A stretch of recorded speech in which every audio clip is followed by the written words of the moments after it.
140 ಕೋಟಿ ಜನಸಂಖ್ಯೆಯನ್ನು ಹಿಡಿದಿಟ್ಟುಕೊಳ್ತಕ್ಕಂಥ ಸಾಮರ್ಥ್ಯ ಇರತಕ್ಕಂತಹದ್ದು ಒಂದೇ ಒಂದು ಕೃತಿ ಅಂದರೆ ಅದು ಭಾರತದ ಸಂವಿಧಾನ. ಅದರ ರಚನೆಕಾರರು ನಿಮಗೆಲ್ಲರಿಗೂ ಗೊತ್ತೇ ಇದೆ, ಡಾಕ್ಟರ್ ಬಿ ಆರ್ ಅಂಬೇಡ್ಕರ್ ಅವರು, ವಿಶ್ವಜ್ಞಾನಿ ಅವರು. ದಲಿತರ ಸಮಸ್ಯೆಗಳನ್ನು ಎಳೆ ಎಳೆಯಾಗಿ ಅವರು ಅಂತರ್ಗತ ಮಾಡಿಕೊಂಡು ಅದ್ಭುತವಾದ ಸಂವಿಧಾನವನ್ನು ಕೊಟ್ಟಿದ್ದಾರೆ. ಈ ನಿಟ್ಟಿನಲ್ಲಿ ನಮ್ಮ ಸಮುದಾಯದವರಾದಂತಹ ನಿರ್ದೇಶಕರು ಉದಯ ಭಾಸ್ಕರ್ ಅನ್ನುವರು, ಅವರ ನಿರ್ದೇಶನದಲ್ಲಿ ಒಂದು ಉತ್ತಮವಾದಂತಹ ಚಿತ್ರ ಹೊರಬಂದಿದೆ. ಆ ಚಿತ್ರದ ಹೆಸರು ದ ರೂಲರ್ಸ್ ಅಂತ.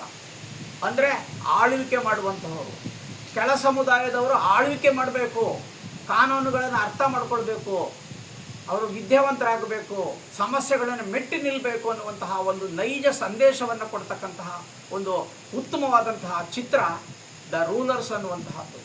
ಎಲ್ಲ SC ST OBCಗಳು ಎಲ್ಲರೂ ನೋಡಿ ಇದನ್ನು ಪ್ರೋತ್ಸಾಹಿಸಬೇಕು ಅಂತ ಕೇಳ್ಕೊಳ್ತೇನೆ. ಇವತ್ತು ಚಿತ್ರ ಮಾಧ್ಯಮದಲ್ಲಿ ಒಂದು ಪ್ರಬಲವಾದ ಸ್ಪರ್ಧೆ ಇದೆ. ಮೇಲ್ವರ್ಗದವರು ತೆಗೆಯುವಂತಹ ಚಿತ್ರಗಳ ಕಡೆಗೆ ಮೋಹಿತರಾಗಿ ಬಹಳಷ್ಟು ಜನ ಆ ಕಡೆ ಆಕರ್ಷಿತರಾಗಿ ಹೋಗುವಂಥದ್ದು ನಾವು ಕಾಣ್ತೇವೆ. ಆದರೆ ಇಂತಹ ಚಿತ್ರಗಳು ಇವತ್ತು ಬರುವುದೇ ತುಂಬ ಕಡಿಮೆ ಆಗಿದೆ. ಇವತ್ತು ನಾವು ನೈಜ ಜಗತ್ತನ್ನು ನೋಡಬೇಕಾಗಿದೆ. ನಿಜವಾದ ಜಗತ್ತಿನಲ್ಲಿ ಏನು ಸಮಸ್ಯೆಗಳಿದೆ ಅನ್ನೋದನ್ನು ಅರ್ಥ ಮಾಡ್ಕೊಳ್ಬೇಕಾಗುತ್ತೆ. ಆ ಸಮಸ್ಯೆಗಳಿಗೆ ಪರಿಹಾರ ಸಂವಿಧಾನದಲ್ಲಿದೆ. ಆ ಸಂವಿಧಾನದ ಕಾನೂನುಗಳನ್ನು, ಶಾಸನಗಳನ್ನು ಅರ್ಥ ಮಾಡಿಕೊಂಡು ನಾವು ಸಮಸ್ಯೆಗಳನ್ನು ಮೆಟ್ಟಿ ನಿಂತು ನಾವು ಪ್ರಗತಿದಾಯಕ ಕಡೆಗೆ ಹೆಜ್ಜೆ ಇಡಬೇಕಾಗಿದೆ. ಅಂತಹ ಸಂದೇಶವನ್ನು ಕೊಡ್ತಕ್ಕಂತಹ ಚಿತ್ರ ದ ರೂಲರ್ಸ್ ಅನ್ನುವಂಥದ್ದು ಎಲ್ಲ ಸಮುದಾಯದವರು ನೋಡಲೇಬೇಕಾದಂಥ ಚಿತ್ರ.